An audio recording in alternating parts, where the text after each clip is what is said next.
neither, both and none. तो either क्या है? either मतलब दो चीजों में से कोई एक चीज, दो चीजों में से हमने कोई एक चीज को एक्सेप्ट कर लिया तो वो either है, यानी कि पॉजिटिव स्टेटमेंट हो गई क्योंकि हमने एक चीज ले ली।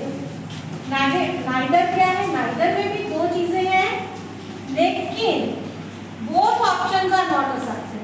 सपोज के दो पेन हैं बट दोनों मुझे पसंद नहीं है। आई टुक नाइदर, मैंने इसमें से कोई भी नहीं लिया। तो दो में से जब कोई भी नहीं पसंद करेंगे तो हम नाइदर, तो ये एक नेगेटिव स्टेटमेंट हो। दो में से एक पसंद आया तो either, you took either of them, एक ले सकते।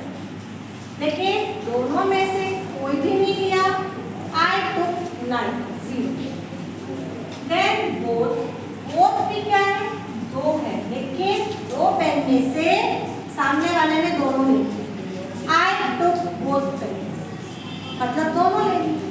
तो दो ऑप्शन में से दोनों ही एक्सेप्टेबल थे। Together refer to two things और पीपल टुगेदर, दोनों ले लिए गए बोथ।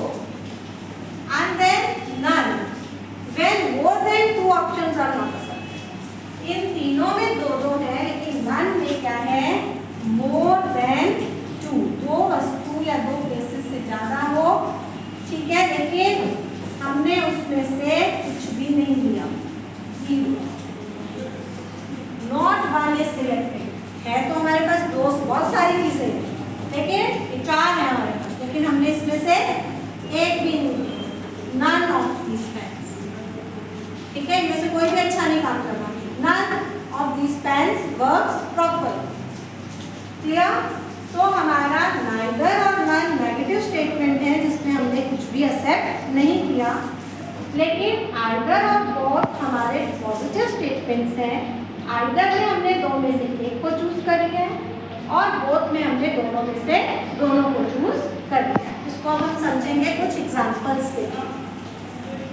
सपोज पेरेंट्स मीटिंग में पेरेंट्स को बुलाया गया और टीचर ने कहा कि आपकी मम्मी या पापा दोनों में से कोई भी एक जन आकर मीटिंग अटेंड कर सकते हैं। तो पेरेंट्स मम्मी और पापा, ठीक है, तो either of the parents, parents में से कोई भी एक can attend the meeting. But एक बच्चे के मम्मी एंड पापा दोनों आते मीटिंग में, तो क्या आइदर लगेगा? No. क्या लगेगा? बोथ, दोनों, both my parents, mother and father, दोनों मेरे पेरेंट्स अटेंड द मीटिंग। अब एक और बच्चा है जिसके ना मदर आई ना फादर आई, तो नाइदर ऑफ माय पेरेंट्स, मेरे पेरेंट्स में से कोई भी ना मदर ना फादर अटेंड्स द मीटिंग। ये सब्जेक्ट वर्ब एग्रीमेंट है, यहाँ नहीं लगा, यहाँ लगा है, इसको हम नेक्स्ट वीडियो में समझेंगे, ठीक है। अब नन का यूज किया जब मोर देन टू। सपोज हमने आपको क्लास में एक मैथ्स का सम दिया और क्लास में तो मोर देन टू स्टूडेंट्स हैं, लेकिन कोई भी बच्चा उस सम को अच्छे से नहीं कर पाया। That of the students was able to solve the problem. जब क्लास में कोई भी बच्चा नहीं कर पाया, क्या लगा? None, clear? तो either speaks of two things, इसीलिए जब can either of you speak English, क्या आप में से कोई इंग्लिश बोल सकता है? तो इसका मतलब मैं कितने लोगों से बात कर रही हूँ? दो लोगों से, ठीक है, क्योंकि आइदर का मतलब है दो में से, ठीक है। दो में तो मैंने पूछा कि आप में से वो इंग्लिश बोल सकता है, या टू लगाने की जरूरत नहीं है। आइदर आ गया, इट मीन्स टू। और उनमें से एक बच्चे ने बोला आई कैन स्पीक, मैं बोल सकती हूँ क्या?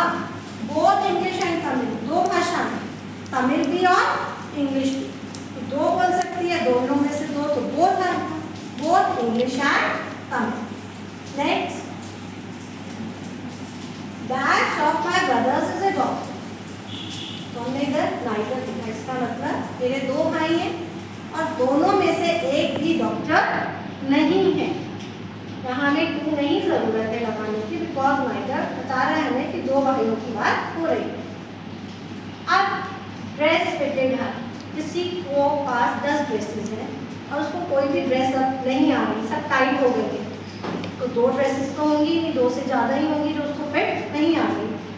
तो नॉन ड्रेस फिटेड है, इसका मतलब उसके पास 2 से ज़्यादा ड्रेसेस की बात कर रही है। आशा है आपको ये समझ में आया होगा।